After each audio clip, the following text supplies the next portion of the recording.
ప్రభా నిన్ను ప్రార్థించేటువంటి భాగ్యాన్ని అనుగ్రహించావు. నీకు వేలాది వందనాలు. నీవు ఇచ్చిన ఆరోగ్యాన్ని బట్టి, ఆయుష్ను బట్టి నీకు వందనాలు ప్రభా.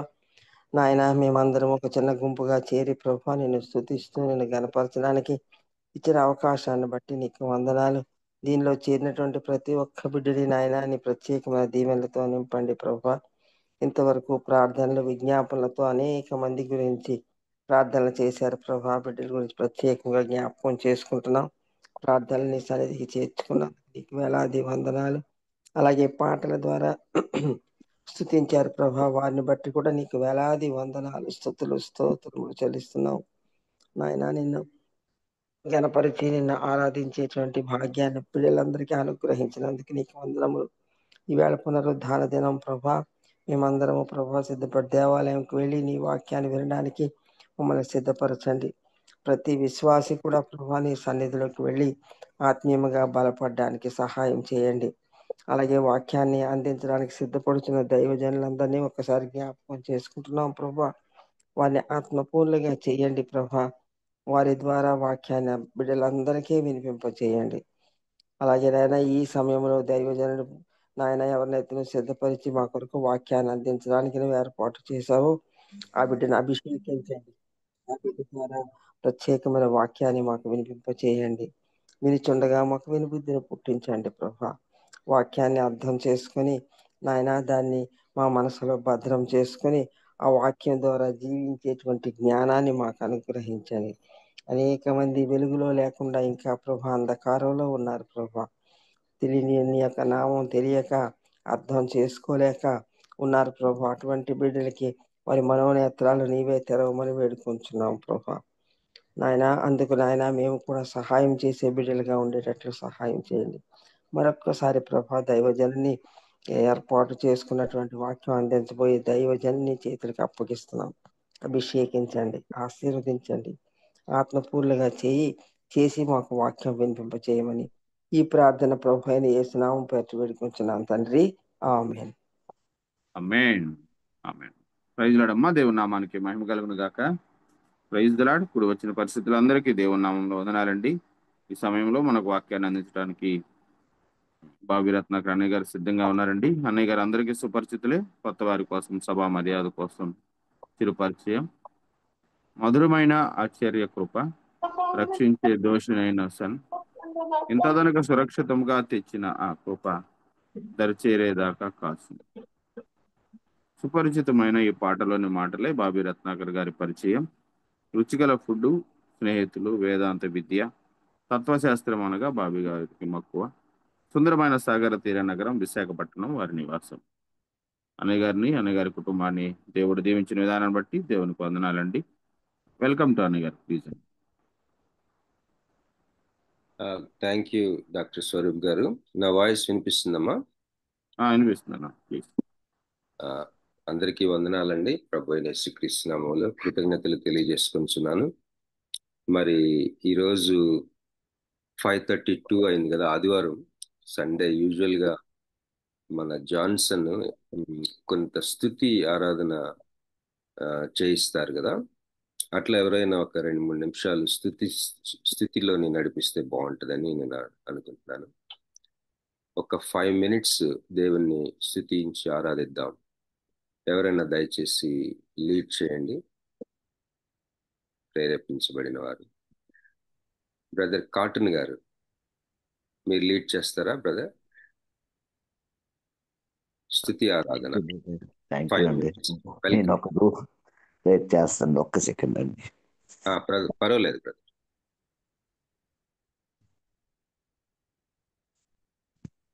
హల్లెలూయా. స్తోత్రం, స్తోత్రం, స్తోత్రం. హల్లెలూయా. స్తోత్రం పరిశుద్ధ, స్తోత్రం. హల్లెలూయా. స్తోత్రం. నీవే నా అతిశయము, నీవే నా పరవశము, నీవే నా అతిశయము, నీవే నా పరవశము. యేసయ్యా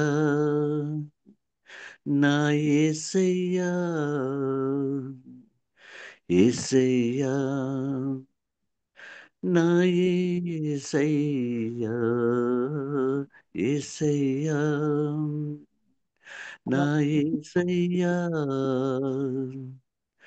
యేసయ్యా నా యేసయ్యా గ్లోరీ స్తోత్రం హల్లెలూయా. పరిశుద్ధుడా నీవు తప్ప మాకెవరున్నారయ్యా?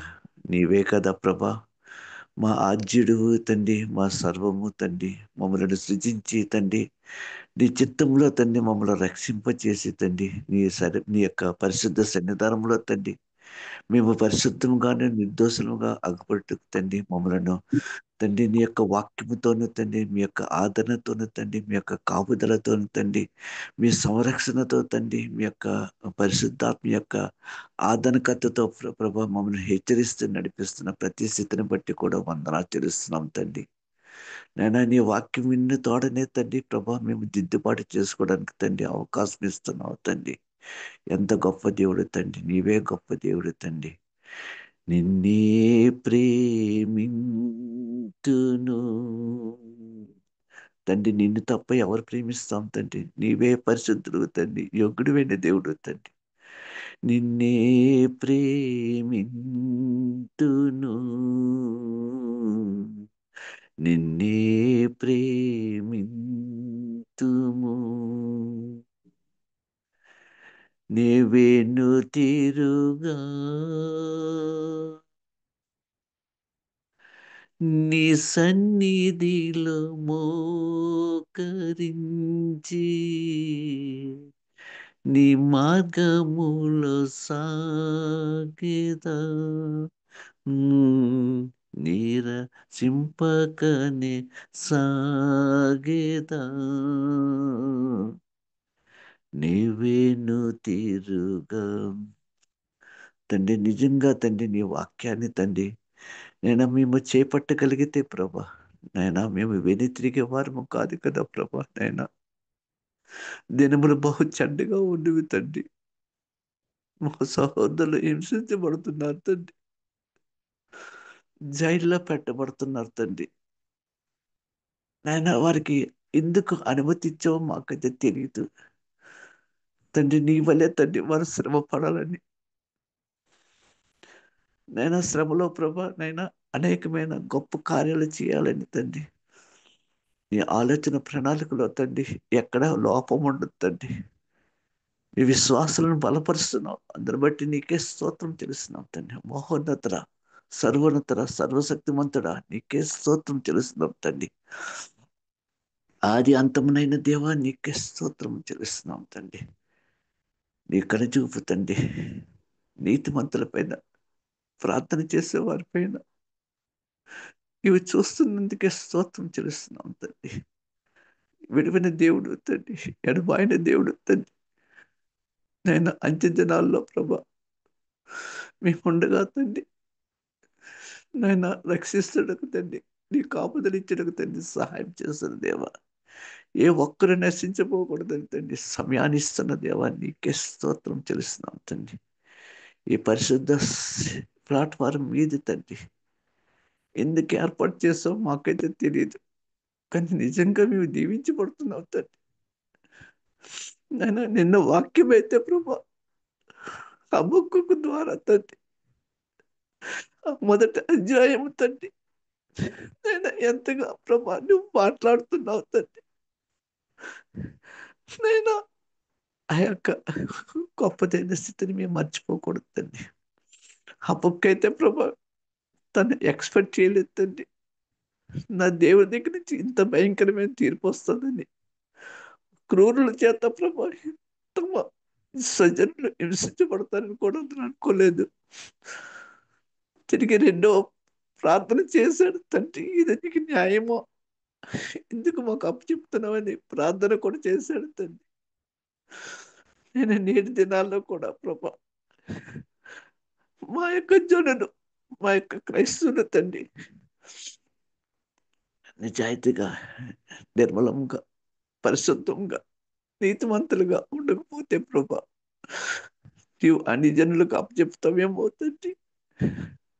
ఆ విధంగా మాకు తీర్పు తీరుస్తున్నావేమో తండ్రి.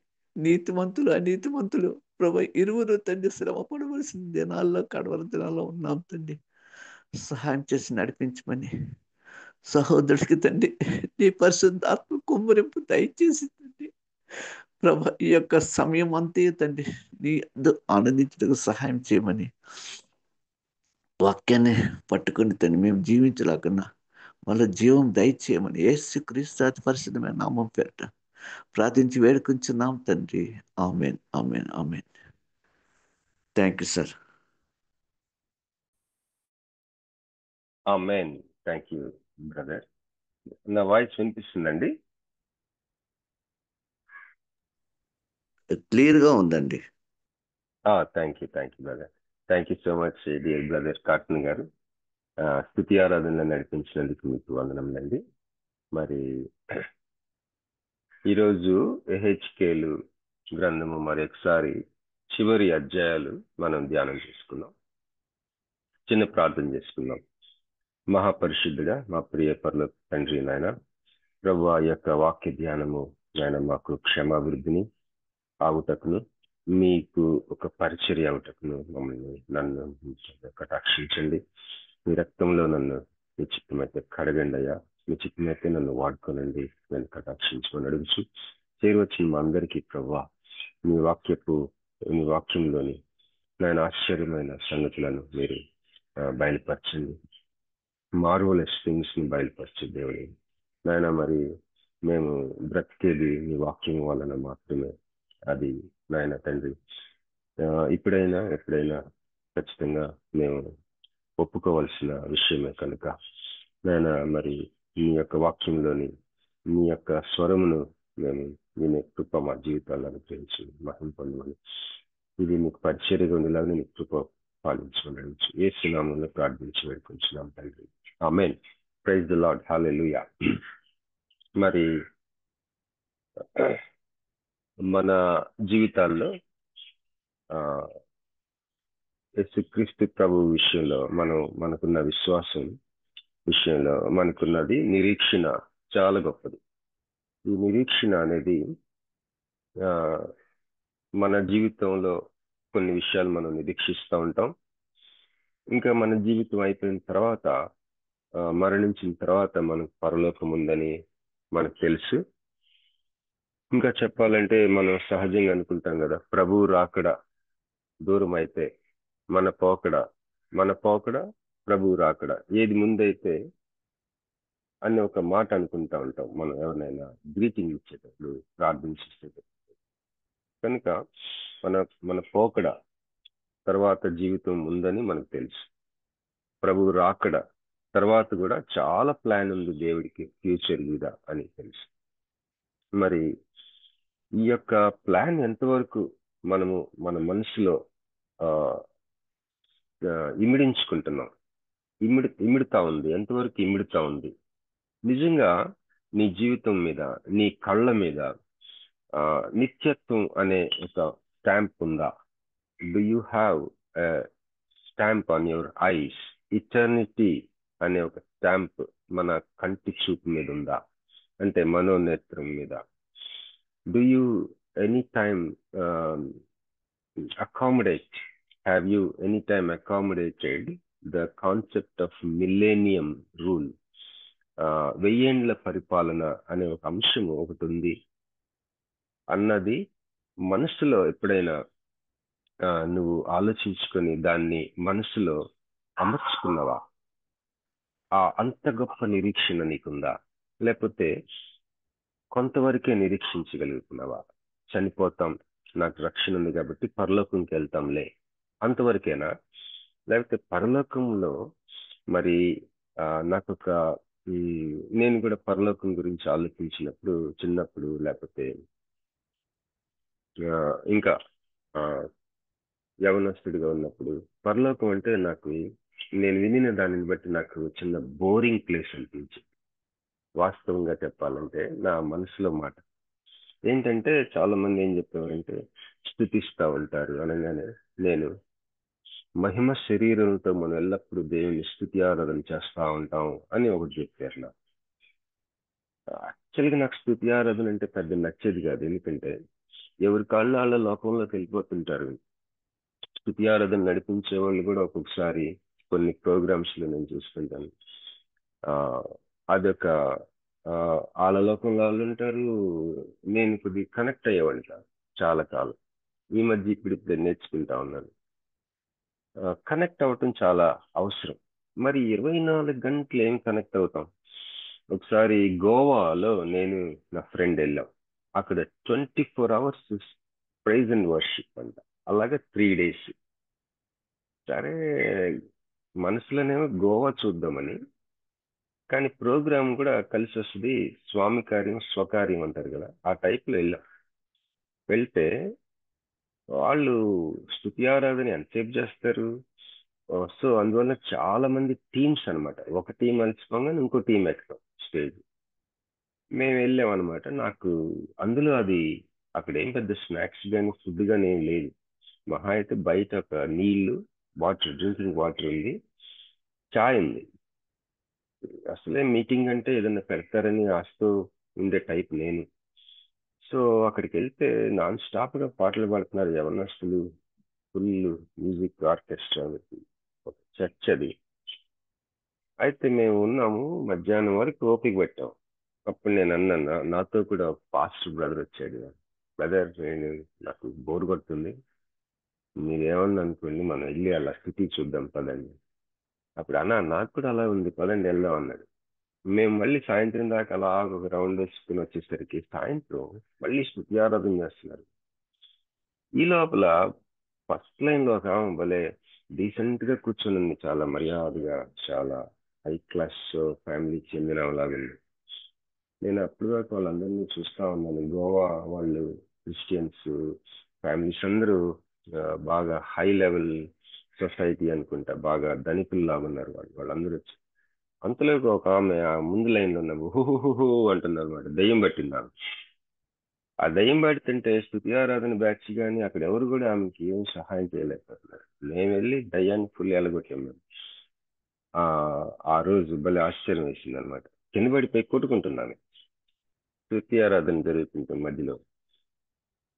సో నేను ఎందుకు ఇవన్నీ చెప్తున్నానంటే, పరలోకం non stop praise and worship place కాదు.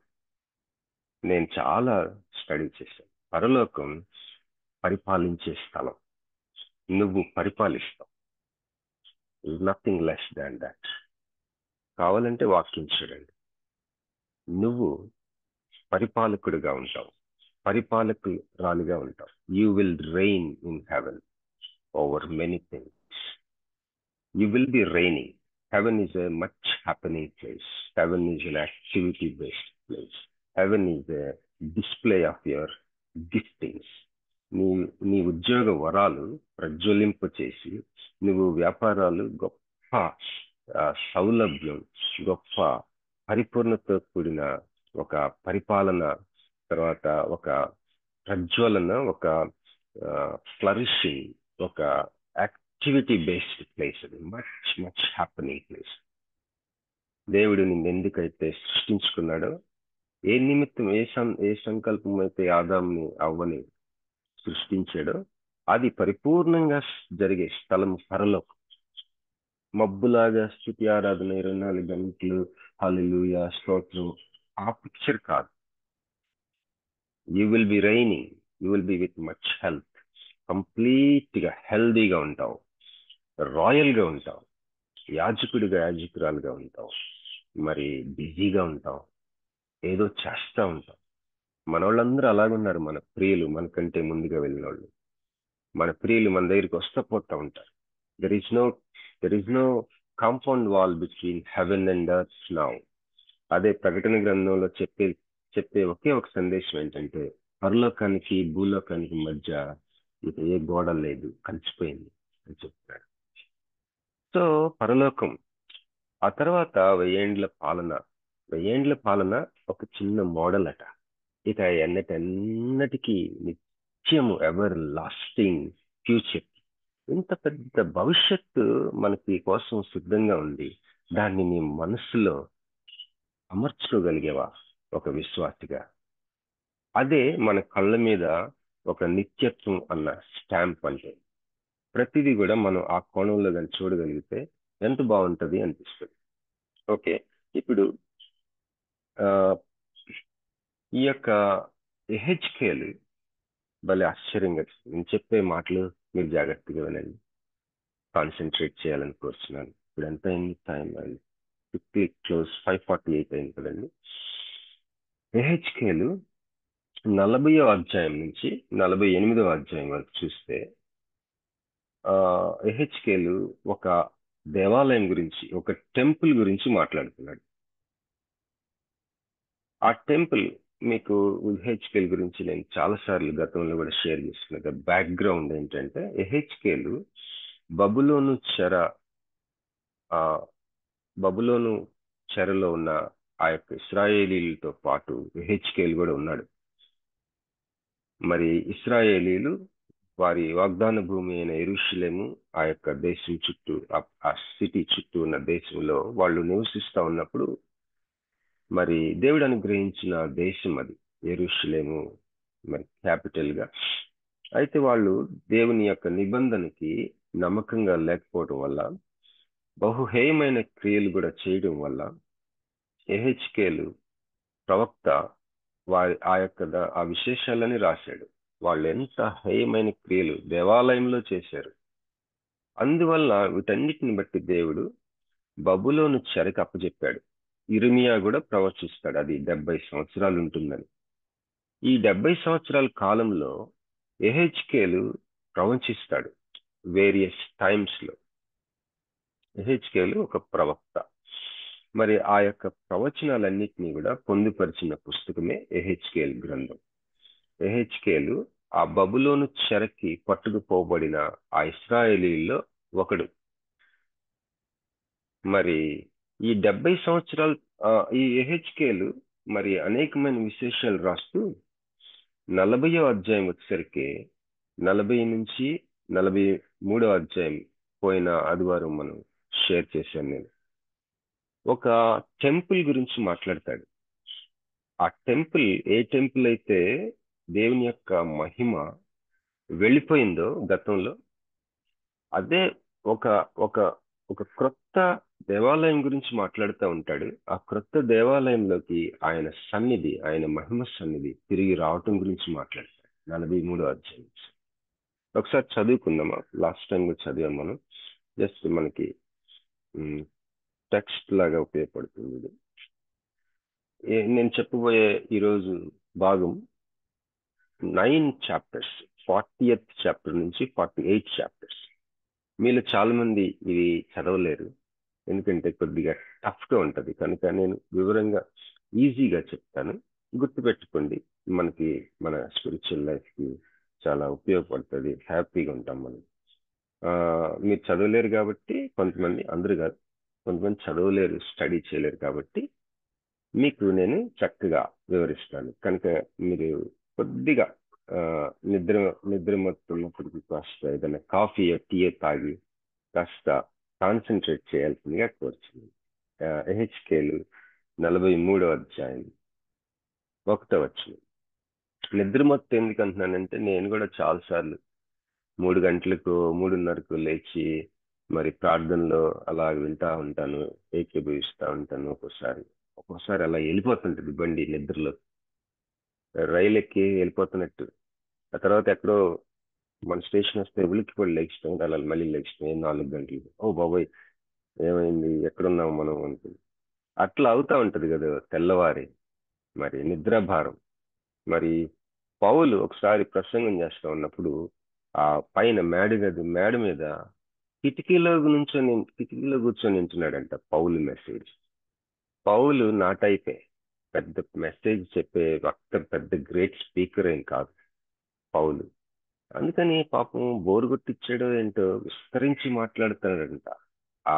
ఆ దెబ్బకి ఆ కాన్సన్ట్రేట్ చేయలేక నిద్రలోకి వెళ్ళిపోయాడు ఆ యవనస్తుడు. అక్కడి నుంచి కింద పడ్డాడు. పడుకునేవాడు ఎవడో సరిగ్గా కూర్చొని ఒక గోడకు అనుకుని కూర్చోవచ్చు కదా మీటింగ్ లో. కిటికీలో కూర్చున్నాడు. పౌలు ఆయనకంటే ఇంకా బలమైనోడు కదా పౌలు. అందుకని ఆయన చనిపోయిన యవనస్తుని లేపి మరీ మళ్ళీ మెసేజ్ కిందకి వెళ్ళి అతన్ని లేపి మళ్ళీ తీసుకొచ్చి కూర్చోబెట్టి ఆ రాత్రంతా మళ్ళీ మెసేజ్ చెప్పాడు. సో ఒక వ్యక్తి చనిపోక ముందు విన్నాడు పౌలు మెసేజ్, చనిపోయిన తర్వాత మళ్ళీ లేచి ఉన్నాడు. మరి నిద్రకు అంత శక్తి ఉంటుంది కనుక మనం ఎవరు నిద్రాభారం నుంచి తప్పించుకోలేము. నేను కొద్దిగా మిమ్మల్ని నవ్వించాలన్నాను, ఇదేం పెద్ద సిద్ధాంతం కాదండి. సో మనందరం కొద్దిగా ఏకాగ్రత పెడదాం. ఎహెచ్కేలు 43వ అధ్యాయం దయచేసి ఎవరైనా మెలకుగున్నవారు చదవండి 1వ వచనం నుంచి. తరువాత అతడు తూర్పు తట్టు చూచు గుమ్మమునకు నన్ను తోడుకొని రాగా ఇజ్రాయేలీల దేవుని ప్రభావము తూర్పు దిక్కున కనబడెను. దాని నుండి పుట్టిన ధ్వని విస్తార జలముల ధ్వని వలె వినబడెను. ఆయన ప్రకాశము చేత భూమి ప్రజ్వరిల్లింది.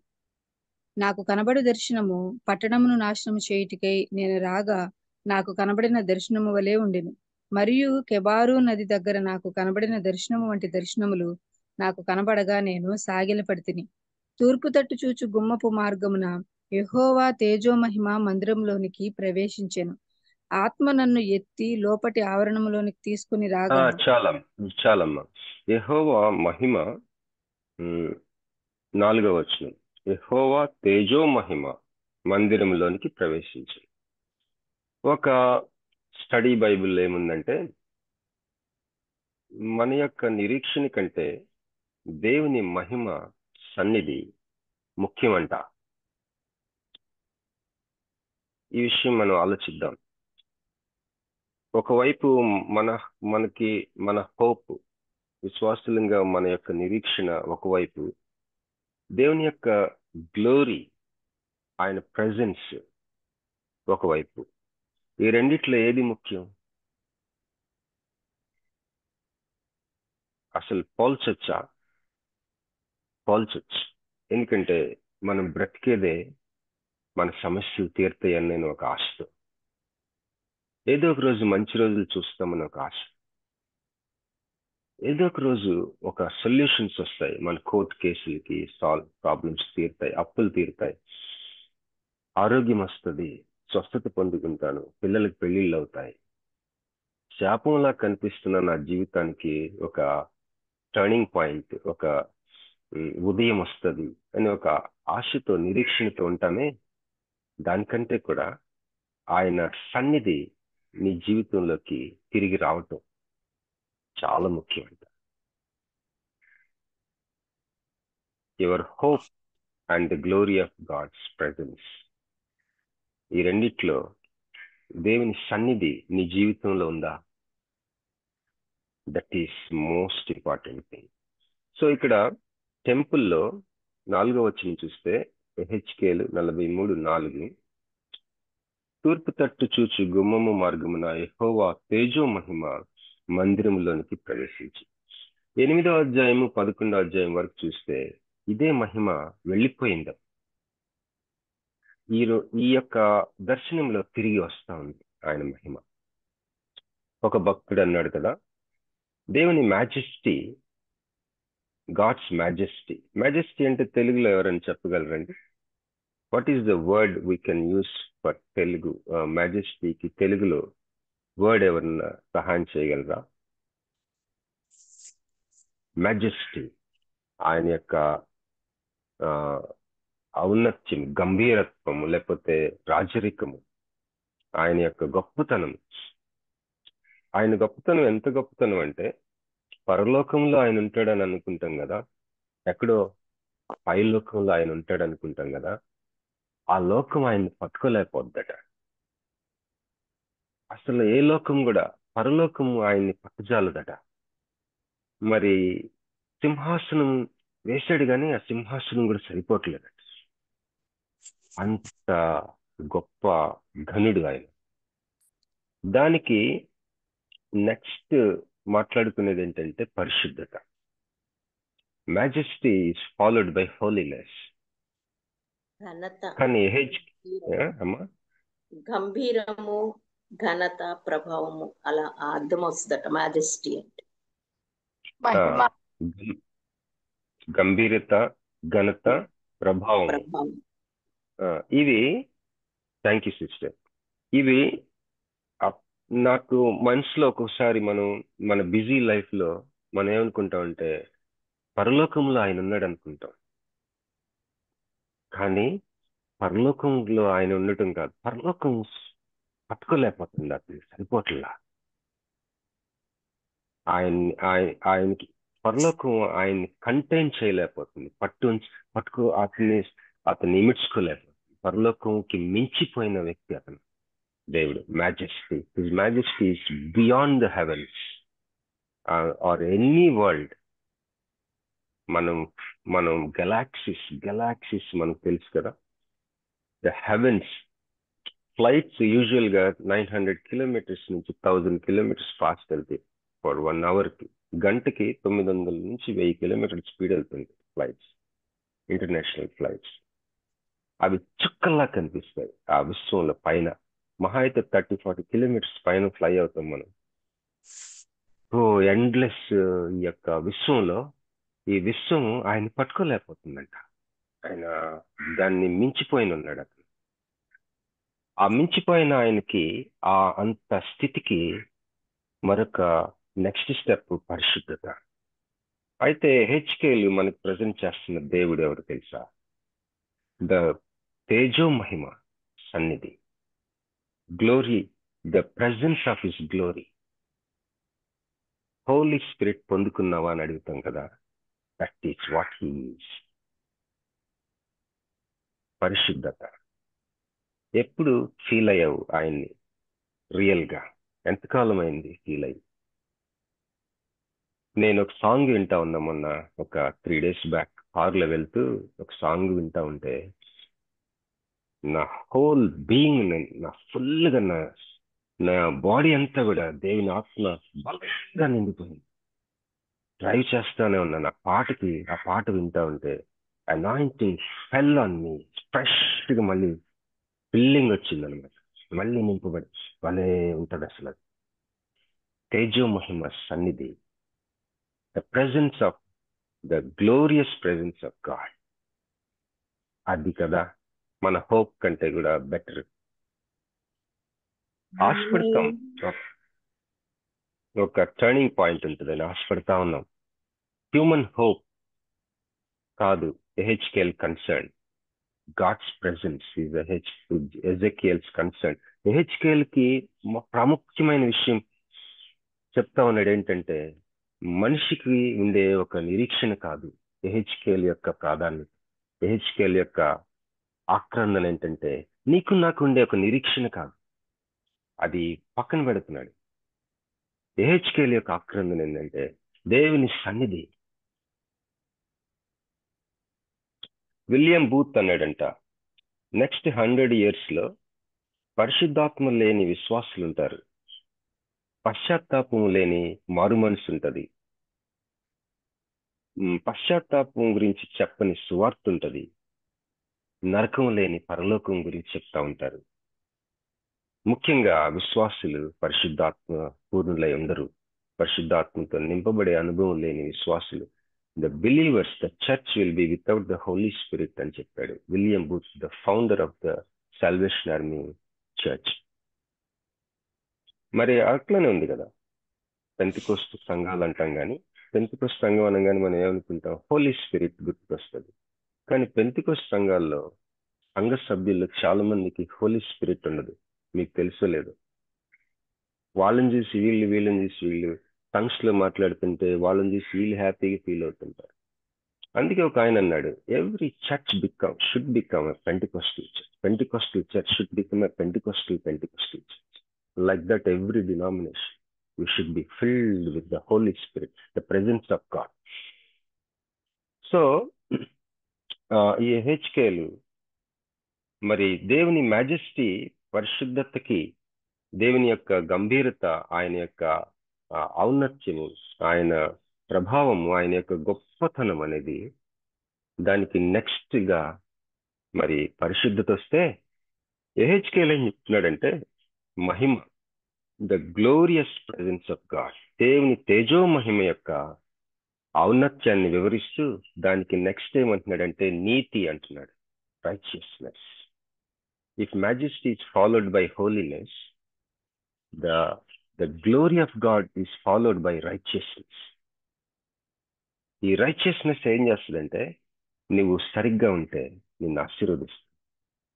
సువార్తలో నిలిచి ఉన్నావా, బాగుంటుంది. సెంటర్ ఆఫ్ గాడ్స్ విల్ లో ఉంటావు. సువార్తలో నిలిచి ఉండలేకపోతే నీ మైండ్ మీద ఫస్ట్ దేవుని ఉగ్రత స్టార్ట్ అవుతుంది. తుచ్చమైన అభిలాషులకి అప్పచెప్పబట్టు, లేకపోతే భ్రష్ట మనసుకి అప్పచెప్పబట్టు, అపవిత్రతకు అప్పచెప్పబట్టు, సృష్టికర్త బదులు సృష్టమును పూజించడం.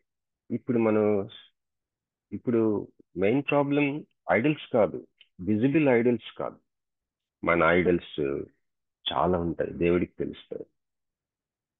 సో అలాంటి అపవిత్రమైన మనసు అని, భ్రష్ట మనసు అని, మరి ఈ తుచ్చమైన అభిలాషులకి అప్పచెప్పటం అని, దేవునికి వారి మనసులో చోటియ్యనొల్లకపోయిరి గనుక దేవుడు వారిని వారి ఓన్ వేస్ కి, అపవిత్రమైన మనసుకి, లేకపోతే ఒకలాంటి చీప్ అఫెక్షన్స్ కి అప్పచెప్పేసి. ఎంత చీప్ అంటే, ఒకసారి కలిసి భోంచేస్తే మాటలు వేరుగుంటాయి, భోజనం అయిపోయిన తర్వాత 2 రోజుల తర్వాత మాటలు వేరుగుంటాయి. అలాంటి ప్రమాదం ఉన్న అంతరంగం మనది. అందుకే we need God's presence that's followed by righteousness. దేవుని యొక్క మహిమ, తేజో మహిమ సన్నిధి, అది నీతికి సంబంధించిన పరిస్థితి అట. అదేం చేస్తుందట, మనం సువార్తలో నిలిచి ఉండకపోతే మనల్ని ఈ బబులోని చెరకి వాళ్ళు ఎలాగ అప్పచెప్పాడో అలాగే మనల్ని అప్పచెప్పి, ఈ బబులోని చెరేమో భౌగోళికమైన స్థలము, ఈ క్రొత్త నిబంధనలో మనల్ని అప్పచెప్పే చెర ఆత్మ సంబంధమైన స్థలము. మన అంతరంగము, ముఖ్యంగా మన మనస్సు చెరపట్టుబడిపోతుంది. అలాంటి స్థితికి అప్పచెప్పి, అలా అప్పచెప్తున్నాడంటేనే దాని అర్థం తిరిగి తెస్తాడని. రైచియస్నెస్ అంటే అదే. పనిష్ చేయటమే కాదు, జడ్జిమెంట్ ఇవ్వటమే కాదు, తిరిగి తెచ్చేది కూడా దాంట్లోనే ఉంటుంది. నిన్ను నన్ను దేవుడు తీర్పు తీరుస్తున్నాడంటే తిరిగి తెస్తాడనే, తిరిగి తెచ్చే ఉద్దేశంతోనే చెరకప్పు చెప్తాడు. అది తేజోమోహం యొక్క pattern. The presence of God's glory followed by his righteousness, it will give punishment and also restoration. దేవుని యొక్క తేజో మహిమ, దానికి నెక్స్ట్ స్టెప్ ఆయన నీతి ఏం చేస్తుందంటే, స్వార్థలో నిలిచి ఉండకపోతే, క్రీస్తు ప్రభు నీకు శిరస్సుగా ఉండకపోతే, నిన్ను ఆత్మ సంబంధమైన చెరకు అప్పచెప్తున్నప్పుడే ఎప్పుడు వెనక్కి తీసుకురావాలో కూడా నిర్ణయం చేసుకుని అప్పచెప్పే ఆ నీతి అది. That is what Ezekiel presenting the God. ఎహెచ్కేలు మన ముందుంచుతున్న దేవుని స్వభావం ఇది. హల్లెలూయా. మరి ముందుకెళ్దాం. ఇప్పుడు ఇక్కడ దయచేసి ఒక విషయం గమనించండి. 40వ అధ్యాయం నుంచి 48వ అధ్యాయం వరకు, లాస్ట్ వరకు ఒక టెంపుల్ గురించి మాట్లాడుతున్నాడని చెప్పాను కదండి. ఈ టెంపుల్ నిజానికి ఆ బబులోను చెర అయిపోయిన తర్వాత వాళ్ళు తిరిగి వచ్చి కట్టే టెంపుల్ కాదు. వాళ్ళు తిరిగి వస్తారు 70 సంవత్సరాల తర్వాత జెరుబ్బాబేలు నాయకత్వంలో, అలాగే ప్రధాన యాజకుడైన యెహోషువ నాయకత్వంలో, గవర్నర్ జెరుబ్బాబెల్ నాయకత్వంలో వాళ్ళు తిరిగి ఈ 70 సంవత్సరాల చెర తర్వాత తిరిగి వచ్చి ఆ దేవాలయాన్ని పునాది వేస్తారు, కడతారు. కానీ ఆ దేవాలయం గురించి చూడటంలా ఎహెచ్కేల్ మీరు గమనించినట్లయితే అసలు ఏ దేవాలయం గురించి చూస్తున్నాడో కూడా తెలియట్లేదు. చాలా మంది బైబిల్ పండితులు చాలా స్టడీ చేసి ఈ 40వ అధ్యాయం నుంచి 48వ అధ్యాయం అత్యంత కష్టమైన ప్యాసేజ్ ఇది ఇంటర్ప్రెట్ చేయడానికి. దీని భావాన్ని మనం రాబట్టుకోవడానికి ఎంతో కష్టమైన పోర్షన్ ఇది అని ఒక 4-5 అభిప్రాయాలు చెప్పారు. అవన్నీ చెప్పడానికి టైం సరిపోదు. ఒకటి, బైబిల్ పండితులు కొంత ఎక్కువగా there are 2 Bible study Bibles నేను ఎక్కువగా వాడతాను. ద బైబిల్ నాలెడ్జ్ కామెంటరీ అని ఒకటి ఉంటుంది, ద బైబిల్ నాలెడ్జ్ కామెంటరీ. ఇంకోటి ESV study Bible, English standard version study Bible, అదొకటోని ద బైబిల్ నాలెడ్జ్ కామెంటరీ. ఈ రెండింటిని ఎక్కువగా వాడతాను. ఈ ఈఎస్వి స్టడీ బైబిల్ అయితే దాదాపు 95 మంది బైబిల్ స్కాలర్స్ చేత రాయబడిన స్టడీ బైబిల్. ఈ బైబిల్ నాలెడ్జ్ కామెంటరీ అయితే ఓల్డ్ టెస్టిమెంట్ ఒక అతను ఎడిట్ చేశాడు, న్యూ టెస్టిమెంట్ ఒక అతను ఎడిట్ చేశాడు. అమేజింగ్ బైబిల్ టూల్స్ ఇవి. వాళ్ళు ఒక విషయం అయి ఉండొచ్చు అని ఆ 2 బైబిల్స్ లో, స్టడీ బైబిల్స్ లో ఉంది ఏంటంటే, 1000 ఏండ్ల పరిపాలనలో ఉండటానికి అవకాశం ఉన్న దేవాలయం గురించి ఎహెచ్కేలు ప్రవచిస్తున్నాడు. దానికి కూడా కొన్ని కష్టాలు ఉన్నాయి.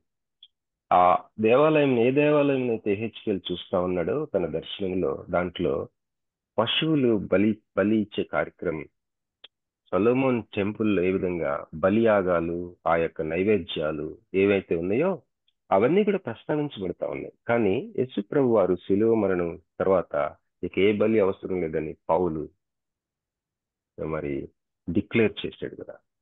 మరి భవిష్యత్తులో అందులో 1000 ఏండ్ల పరిపాలన కాలంలో సూచించబడుతుంది ఈ దేవాలయము అని అనుకున్నప్పుడు అన్ని విషయాలు బాగానే ఉన్నాయి, కానీ ఈ బలులు వచ్చేసరికి కొద్దిగా ఎలాగా దీన్ని అన్వయించాలో అర్థం కాదు. అయితే నాకు తలంపు వచ్చి, మీరు ఒప్పుకుంటే మంచిదే, ఒప్పుకోకపోయినా నో ప్రాబ్లం. నా తలంపు ఏంటంటే, మనం మన మన ప్రియులు ఒక్కొక్కసారి పెద్దవారు, చాలా సాధించిన వృద్ధులు, గ్రాండ్ పేరెంట్స్ ఒక్కొక్కసారి మనల్ని కూర్చోబెట్టి వారికి ఉన్న కళ ఒకటి చెప్తారు. అరే, నువ్వు కలెక్టర్ అయితే చూడాలని ఉందిరా, నువ్వు కారు మీద దిగి వస్తావంటే నీ వెనక బిల్లా ప్యూని, తర్వాత నేను కూడా ఆటో మాట్లాడుకొని నీ ఆఫీస్కి వచ్చి నేను చూడాలని ఉంది కలెక్టర్ అయితే అని ఒకరు, లేకపోతే నువ్వు డాక్టర్ అయితే చూడాలని ఉందమ్మా, మరి మా పెద్ద వృద్ధాప్యంలో మాకు నువ్వే డాక్టర్వి, లేకపోతే నువ్వు ఆ అమెరికాకి వెళ్తే చూడాలని ఉంది, లేకపోతే నువ్వు అక్కడికి వెళ్తే కలలు. తర్వాత మన ఊరు ఇట్లా చూడాలని ఉంది నాకు, మన ఊరికి బ్రిడ్జి లేదా బ్రిడ్జి ఉంటే ఆ బ్రిడ్జి ఇలా ఉంటే ఎంత బాగుండు, మరి లేకపోతే మన దేశంలో ఇది లేదు, అది లేదు, అది ఉంటే బాగుండు, ఇది ఉంటే బాగుండు అని ఒక కళ, పర్ఫెక్ట్ గా ఉండే ఒక కళ. దేవుడికి దేవాలయం అంటే ఇష్టం ఎందుకో. అందుకనే మనల్ని, మీరు దేవుని దేవాలయం, దేవుని ఆలయం అయి ఉన్నారని మీరు ఎరుగరా అని దేవుని వాక్యం సెలవిస్తుంది. పరిశుద్ధ గ్రంథము 1 కొరింథీ అధ్యాయం 3వ అధ్యాయం, 1 కొరింథీ పత్రిక 3వ అధ్యాయంలో పోయినసారి మనం మాట్లాడుకున్నాం. We are the temple of God. మనము విశ్వాసులంగా మరి దేవుని యొక్క ఆలయం అయి ఉన్నాము. ఎందుకో ఆయనకి ఆలయం అంటే ఇష్టం. ఇంకా ఎందుకో ఆయనకి ఆరాధించబడటం, సేవించబడటం, నైవేద్యాలు, బలులు ఇవన్నీ ఇష్టం. ఒక నైవేద్యము, ఒక బలి ఏంటంటే cheerful గివింగ్, సంతోషంతో ఇవ్వటం. ఎందుకంటే యేసుక్రీస్తు వారు సిలువలో ఆయన చేసిన ఆ యొక్క ప్రాయశ్చిత బలియాగము, మనం ఉదాహరణకి ఇశ్రాయేలీలు అనుకుందాం కాసేపు. ఇప్పుడు యేసు ప్రభు వారు 2000 సంవత్సరాల క్రితం బలియాగంగా అర్పించబడ్డారు. ఆ తర్వాత నిజంగా ఆ దేవాలయం ఉంచితే మనం బజార్కి వెళ్ళి ఒక గొర్రెని, ఒక మంచి ఆరోగ్యంగా ఉన్న గొర్రె పొట్టేల్ని బలిద్దామని కొనబోతుంటే, అరే అవసరం లేదు కదా, బలి పశువుగా యేసుక్రీస్తు ప్రభు సమర్పించబడ్డాడు కదా, అరే నేను ఇది ఇవ్వనవసరం లేదని ఆలోచన నన్ను ఆపేస్తుంది. అయితే నేనేం చేయాలా? ఆ కొరింథీయులకు చెప్తా ఉన్నాడు, 1 కొరింథీ చెప్తూ, మీరు పశ్చాత్తాపడండి, మీలో చాలా విషయాలు సరిగ్గా లేవు. ప్రభురాత్రి భోజనంకి వస్తారు, భోజనాలు చేసి వస్తుంటారు, క్యారేజీ తెచ్చుకొని తినేస్తున్నారు, కోర్టు కేసులు ఉన్నాయి మీ ఒకరి మీద ఒకరు. లేకపోతే మరొకటి బాగా కఠినంగా రాస్తాడు. 1వ లెటర్ 2వ లెటర్కి వచ్చేసరికి వాళ్ళు పశ్చాత్తాపడ్డారని అర్థమయ్యి, నాకు ప్రియమైన కుటుంబం సభ్యులారా, యెరూషలేములో వాళ్ళు ఒకప్పుడు బాగున్నారు, కానీ కరువు వల్ల మహా గొప్ప సేవకులు సహితం అవస్థలు పడుతున్నారని దాదాపు 10 సంవత్సరాలు ఫండ్ రైజింగ్ చేశాడు పౌలు. ఆ పనిలో తన పర్సనల్ అసిస్టెంట్ టైటస్ తీతుకి అప్పచెప్పాడు. రైట్ హ్యాండ్ లాంటి తీతు. ఈ కొరింథీ సంఘాలు, ఆ చుట్టుపక్కల ఉన్న సంఘాలు, పౌలు ఎవరెక్కడెక్కడైతే సంఘాలు స్థాపించారో వాళ్ళు యెరూషలేములో ఉన్న పేదరికంతో బాధపడుతున్న సంఘాలకి ఆర్థిక సహాయం చేశారు. ఈ గొర్రె పొట్టేల్ని కొనే బదులు యేసుక్రీస్తు ఆల్రెడీ సమర్పించబడ్డాడు కాబట్టి నువ్వు చేసే నైవేద్యము, నువ్వు చేసే బలియాగం ఏంటంటే మనీ ఇవ్వటం. ఎవరికి? యెరూషలేములో ఉన్న విశ్వాసులు బాధలు పడుతున్నారు. వాళ్ళు బాగున్నప్పుడు మనకి హెల్ప్ చేస్తారు, మనం బాగున్నప్పుడు వాళ్ళకి హెల్ప్ చేస్తాం. ఇలాగా మనం ఒకళ్ళ మీద ఒకళ్ళు ఆధారపడిపోయి ఉన్నాము. అన్నిటికంటే ముందు నువ్వు ఇవ్వటం అనేది దాని పేరు కృప అని చెప్పాడు. 2 కొరింథీ 8వ అధ్యాయం 9వ అధ్యాయం. ఒకవేళ నీలో ఇవ్వాలని ప్రేరేపణ వస్తుంటే దాని పేరు గ్రేస్, దాని పేరు కృప. Do you have that still? ఒకప్పుడు ఇచ్చాము కదా మనం బాగా. Do you still give to God? Do you still give to the servants of God? ఆ వర్షన్కి వద్దాం. ఇప్పుడు ఎంత టైం? 6:59. గుడ్. ఇంకా 10 minutes టైం ఉంది. ఇప్పుడు కళ. నేనేమనుకున్నానంటే వాళ్ళు 70 years వచ్చిన తర్వాత వాళ్ళు కట్టిన టెంపుల్ కొను ఎహెచ్కేలు దర్శనంలో చూసుకున్న టెంపుల్కి సంబంధమే లేదు. మరి ఎప్పుడు ఇది జరుగుతుంది? ఈ బలులు, యాగాలు, నైవేద్యం చూస్తేనేమో 1000 ఏండ్ల పాలనలో దాన్ని పెడదామంటే అక్కడ సెట్ అయ్యేటట్లేదు ఈ యొక్క దర్శనంలోని టెంపుల్. నాకు అనిపించింది దేవుడు ఆదికాండంలో కలగని దాన్ని సృష్టిలో పెట్టేశాడు. ఇంత చక్కటి విశ్వం కదా. మనం దాదాపు తరచుగా ప్రకృతిని చుట్టానికి పిక్నిక్స్ కి, టూర్స్ కి, లేకపోతే హాలిడే ట్రిప్స్ కి వెళ్తుంటాం. ఇప్పుడు ఈ కల్చర్ ఎక్కువైపోయింది మన ఇండియాలో. హాలిడే కల్చర్ అంటే ఎక్కడికైనా వెళ్తాం వీకెండ్స్ కి, మంచి స్థలాలకి, సుందరమైన స్థలాలకి.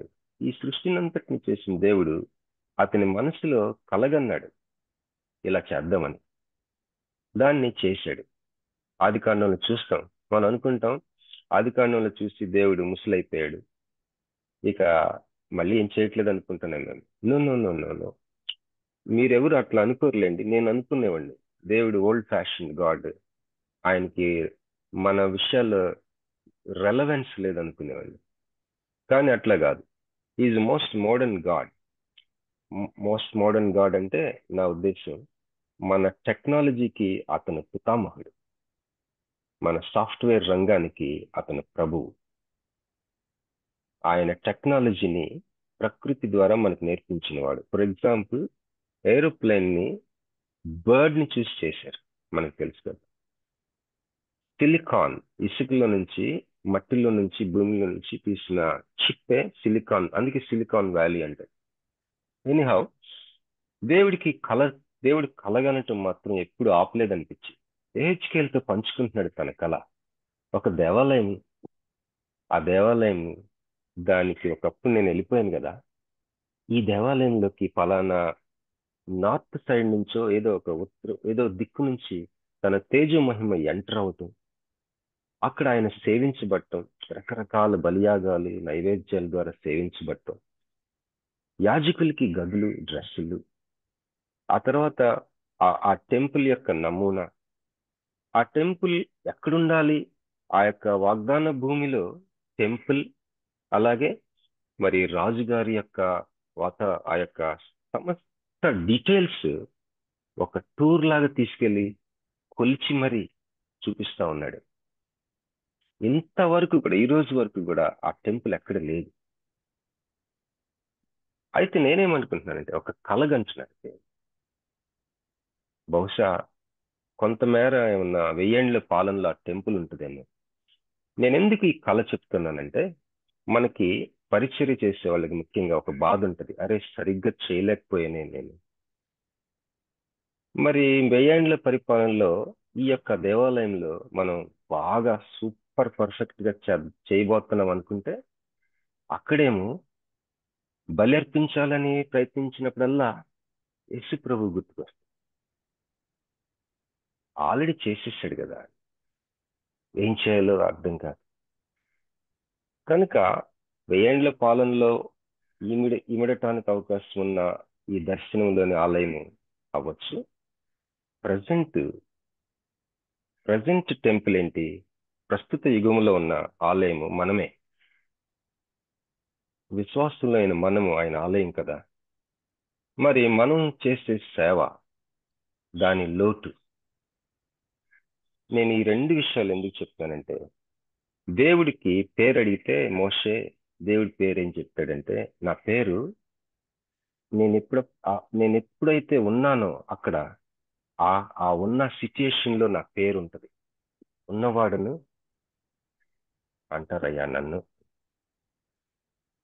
ఇప్పుడు మన మినిస్ట్రీలో మనకి అరే సరిగ్గా చేయలేకపోయాం అనే ఒక మనస్సు, ఆ సరిగ్గా చేయలేకపోయాము అన్నది దాని పేరు యేసుక్రీస్తు ప్రభు.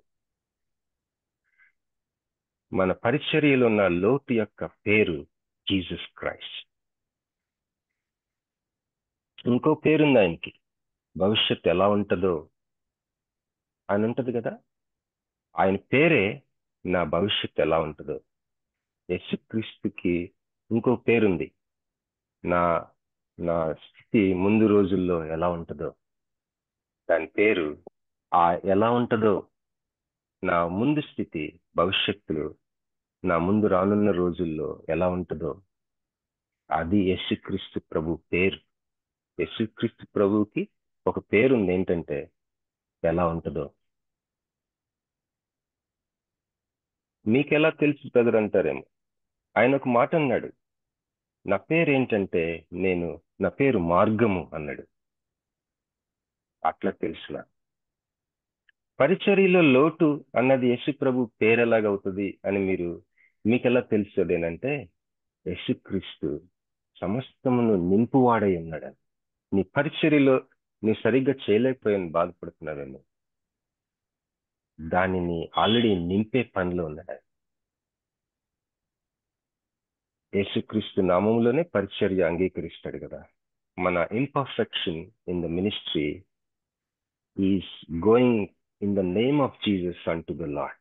మన పరిచర్యలో ఉన్న లోటుపాట్లు యేసుక్రీస్తు నామం ద్వారా దేవుని సన్నిధికి బలిపీఠం దగ్గరికి వెళ్తుంది. పరిచర్య ధర్మం అది ఆయన నింపుచు. సో నీ పరిచర్యలో ఉన్న లోటు అనేది ఆయన పేరు. యేసు ప్రభు 2 పేర్లు చూసాం. ఒకటి మనం సరిగ్గా చేయలేకపోయిన పరిచర్య లోటు, అది ఒక పేరు ఆయనకి. రెండోది నా ముందు స్థితి, నా భవిష్యత్తు ఎలా ఉంటుందో, అది మరి ఒక పేరు. యేసు ప్రభు 2 పేర్లు ఏంటంటే, ఎలా ఉంటుందో ఒక పేరు, పరిచర్యలో లోటు మరొక పేరు. హల్లెలూయా. ఈ డ్రీమ్ అందుకే చెప్తున్నా, దేవుని యొక్క డ్రీమ్. ఇప్పుడు మనం క్లోజ్ చేసుకుందాం. ఒకసారి 2 కొరింథీయులకు రాసిన పత్రిక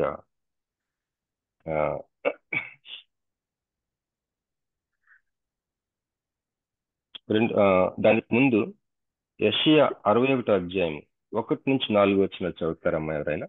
యెషయా గ్రంథం 61, 1-4. ప్రభువు యెహోవా ఆత్మ నా మీదికి వచ్చి ఉన్నది, దీనులకు సువర్తమానము ప్రకటించుటకు యెహోవా నన్ను అభిషేకించెను.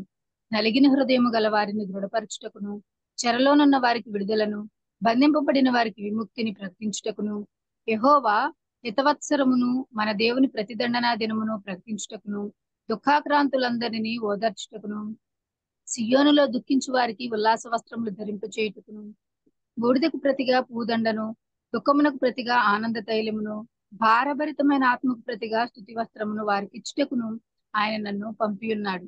యెహోవా తన్ను మహిమపరుచుకున్నట్లు నీతి అను మస్తకి వృక్షములనియు యెహోవా 4వ వచనం వరకు వారికి 4వ వచనం వరకు చాలా కాలం నుండి పాడుగానున్న స్థలములను వారు కట్టుదురు. పూర్వమున పాడైన స్థలములను కట్టుదురు. పాడైన పట్టణములను నూతనముగా స్థాపింతురు. తరతరముల నుండి శిథిలములై ఉన్న పురములను బాగు చేయుదురు. థ్యాంక్స్ అమ్మా. ఇక్కడ యెహోవా హితవత్సరం, to proclaim the acceptable year of the Lord, year of jubilee, హితవత్సరం. ఈ సమయాల్లో మనం ఉన్నాం. మెస్సయ్య యేసుక్రీస్తు ప్రభు వారు వచ్చిన దగ్గర నుంచి ఇది హితవత్సరం. అంటే ఒక యుగం, ఇది ఒక సీజన్, ఒక కాలము. ఈ యొక్క కాలాల్లో ఈ టెంపుల్ గురించి మాట్లాడుతున్నాడు. దేవుడికి ఒక కళ చెప్తున్నాడు. నా బిడ్డ, నాకు ఒక ఆలయం అంటే, ఇలాంటి ఆలయం అంటే నాకు ఇష్టం. నువ్వు నన్ను సేవించినప్పుడు ఒక కోడి దూడనో ఒక గొర్రె పొట్టేలనో నైవేద్యంలో తీసుకొస్తే నా కుమారుడైన యేసుక్రీస్తు శిలువ త్యాగం గుర్తుకొచ్చి, అయ్యో నేను ఇది అర్పించలేను కదా, ఇప్పుడు ఆయన అర్పించబడ్డాడు కదా అనుకుంటున్నావా? మరి నా కోసం ఏం చేస్తావు? అప్పుడు నాకైతే ఇవి ఇష్టం, ఈ బలియాగాలన్నీ. ఇప్పుడు చూస్తేనేమో నా కుమారుడు దాని అంతటి బదులు ఆయన అర్పించాడు నా కోసం. అయితే నువ్వేం చేస్తావు అని అడిగితే కొరింథీయులకు రాస్తున్నాడు. ఒకసారి వెళ్దాం. 2 కొరింథీ 8వ అధ్యాయం 1వ వచనం. సహోదరులారా, మాసిదోనియా సంఘములకు అనుగ్రహింపబడి ఉన్న దేవుని కృపను గురించి మీకు తెలియజేస్తున్నాము. ఎలాగనగా వారు బహుశ్రమ వలన పరీక్షింపబడగా అత్యధికంగా సంతోషించిరి, మరియు వారు నిరుపేదలైనను వారి దాతృత్వము బహుగా విస్తరించను. ఈ కృప విషయంలోను పరిశుద్ధుల కొరకైన పరిచర్యలో పాల్పొందు విషయంలోను మనఃపూర్వకంగా మమ్మల్ని వేడుకొంచు, వారు తమ సామర్థ్యము కొలదియే గాక సామర్థ్యం కంటే ఎక్కువగాను తమంతటి తామే ఇచ్చిరని మీకు సాక్ష్యం ఇస్తున్నాను. ఇదియుగాక మొదట ప్రభువునకు దేవుని చిత్తము వలన మాకును తమను తామే అప్పగించుకొనిది. ఇంతగా చేయుదురని మేము అనుకొనలేదు. ఈ యొక్క మాసిదోనియా సంఘములకు అనుగ్రహింపబడిన దేవుని కృప అంటున్నాడు. ఏంటి ఆ కృప అంటే ఇవ్వటం. ఒక ఆయన అన్నాడు, నువ్వు బహిరంగంగా ఇవ్వటం అనేది, అంటే మామూలుగా ఇచ్చే క్రియ, అది కనపడని లోకంలో ఒక కృప నుంచి నీ జీవితం మీద అది ఆ కృప నుంచి ప్రవహిస్తుంది. కంటికి కనబడని లోకంలో ఉన్న కృప వల్ల కనపడే ఈ లోకంలో నువ్వు పరిశుద్ధులకు ఇవ్వగలుగుతున్నావు అన్నాడు. దేవుని యొక్క కళలో ఉన్న ఆలయంలో మనం ఇచ్చే నైవేద్యము, బలులు యేసుక్రీస్తు నామంలో ఇదే. దేవునికి కానుకిచ్చి ఎంతకాలమైంది? దేవుని సేవకులకి కానుకిచ్చి ఎంతకాలమైంది? దేవుని పరిశుద్ధులకి సహాయం చేసి ఎంతకాలమైంది? తిరిగి స్టార్ట్ చేద్దాం, విస్తారంగా ఇద్దాం, సంతోషంగా ఇద్దాం, సమృద్ధిగా ఇద్దాం. ఈ 8వ అధ్యాయంలో 9వ అధ్యాయంకి వెళ్దాం. 8వ అధ్యాయంలో కొన్ని వచనాలు. 12వ వచనం. మొదట ఒకడు సిద్ధమైన మనస్సు కలిగి ఉంటే శక్తికి మించి కాదు గాని కలిమి కొలదియే ఇచ్చినది ప్రీతికరమగును. 14వ వచనం. హెచ్చుగా కూర్చుకొనిన వానికి ఎక్కువ మిగలలేదనియు, తక్కువగా కూర్చుకొనిన వానికి తక్కువ కాలేదని వ్రాయబడిన ప్రకారం అందరికీ సమానంగా ఉండు నిమిత్తము ప్రస్తుతమందు మీ సమృద్ధి వారి అక్కరకును, మరి ఒకప్పుడు వారి సమృద్ధి మీ అక్కరకును సహాయమై ఉండవలెనని ఇలాగ చెప్తున్నాను. మీ విషయమై నాకు కలిగిన ఈ ఆసక్తినే తీతు హృదయంలో పుట్టించిన దేవునికి స్తోత్రము.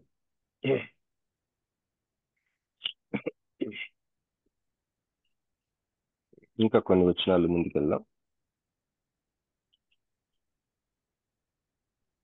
9వ అధ్యాయంకి వెళ్దాం.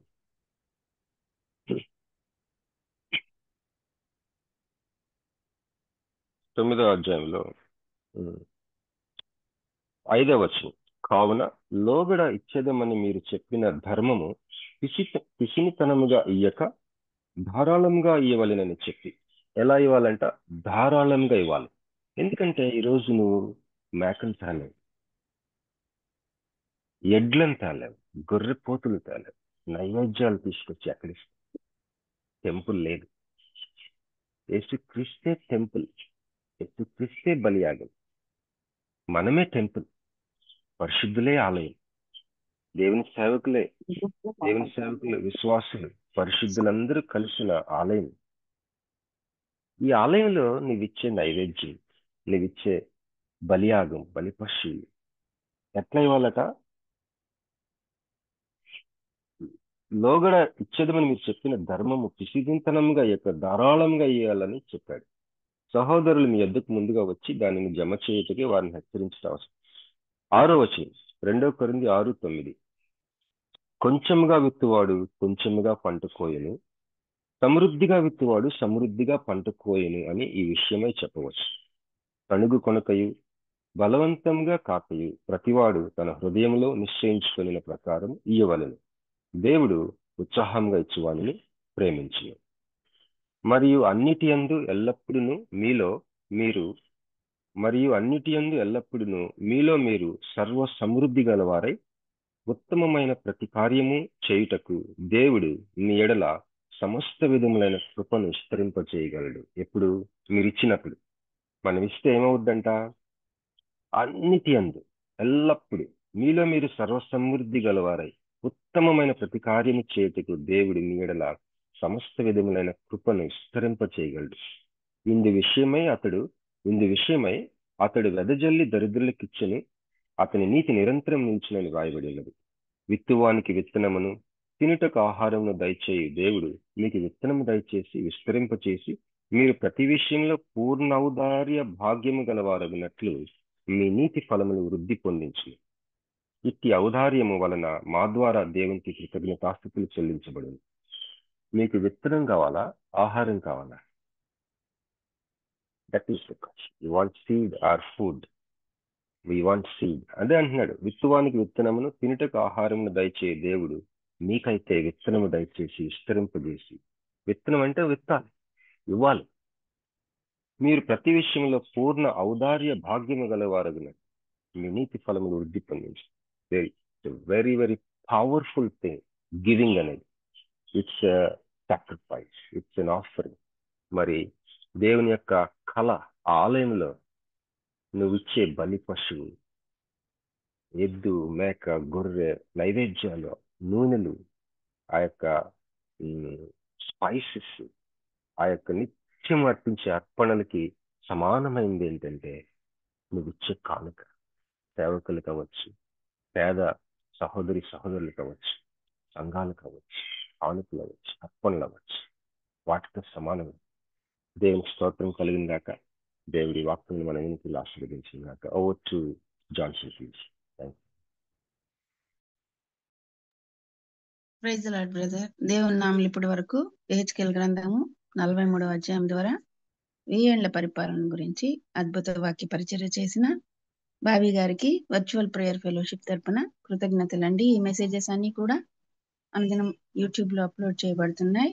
బాబీ రత్నాకర్ అని కానీ వర్చువల్ ప్రేయర్ ఫెలోషిప్ అని కానీ టైప్ చేసి మన బంధువులకు మరియు స్నేహితులకు మనం షేర్ చేయవచ్చు, లేదా మనం రెండవసారి వినవచ్చు. ముగింపు ప్రార్థన మరియు ఆశీర్వాదం ఇవ్వవలసిందిగా పాస్టర్ మురళీ బాబాయ్ గారిని మనం చేస్తున్నాను.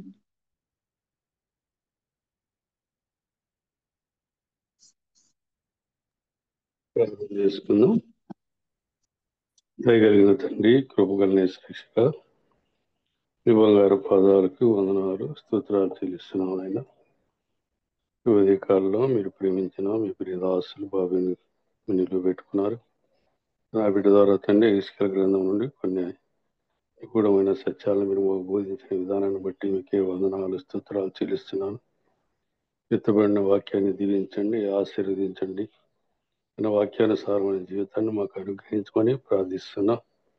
మన ఆయన మా దేవాలయం గుడికి ఏర్పాటు చేసి మమ్మల్ని అందరినీ కూడా ఆత్మీయంగా బలపరుస్తున్నటువంటి తమ్ముడు బాబు ఇంకా మీ కుటుంబంగా ఆశీర్వదించమని ప్రార్థిస్తున్నాను. ఆయన అలాగే బాబుకి సహకరిస్తున్నటువంటి తమ్ముడు స్వరూపును బట్టి, చెల్లి జాన్సన్ను బట్టి, చెల్లి ప్రసిద్ధమ్మను బట్టి, అలాగే నైనా జాన్సన్ బట్టి, తేజాన్ని బట్టి, కోరి కమిటీని బట్టి మీ పాస్ సన్నిధికి వస్తున్నాను.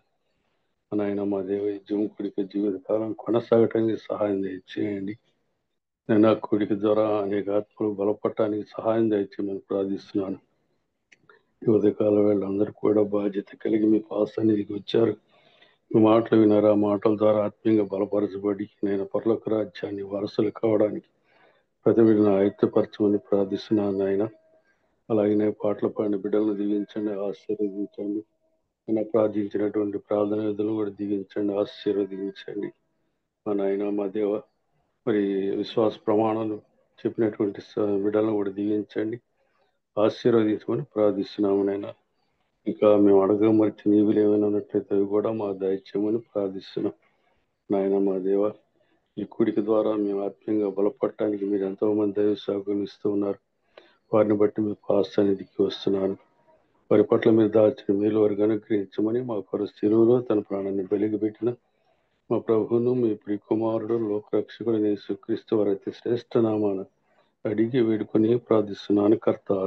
ఆమేన్.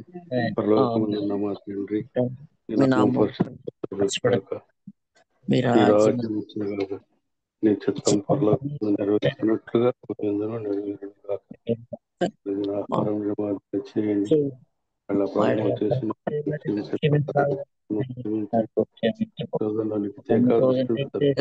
తప్పించుము, ఎందుకనగా రాజ్యం శక్తి తండ్రి. ఆమేన్.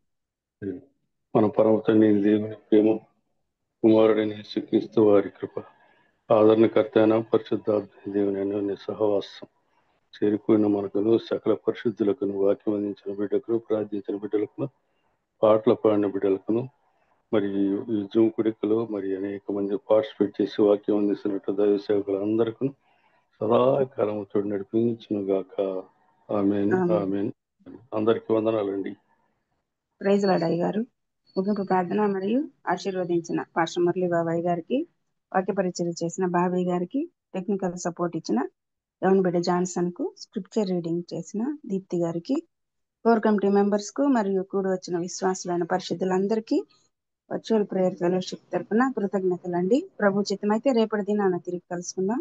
అంతవరకు సెలవు తీసుకుందాం. ప్రభు నామములు అందరికీ వందనాలండి.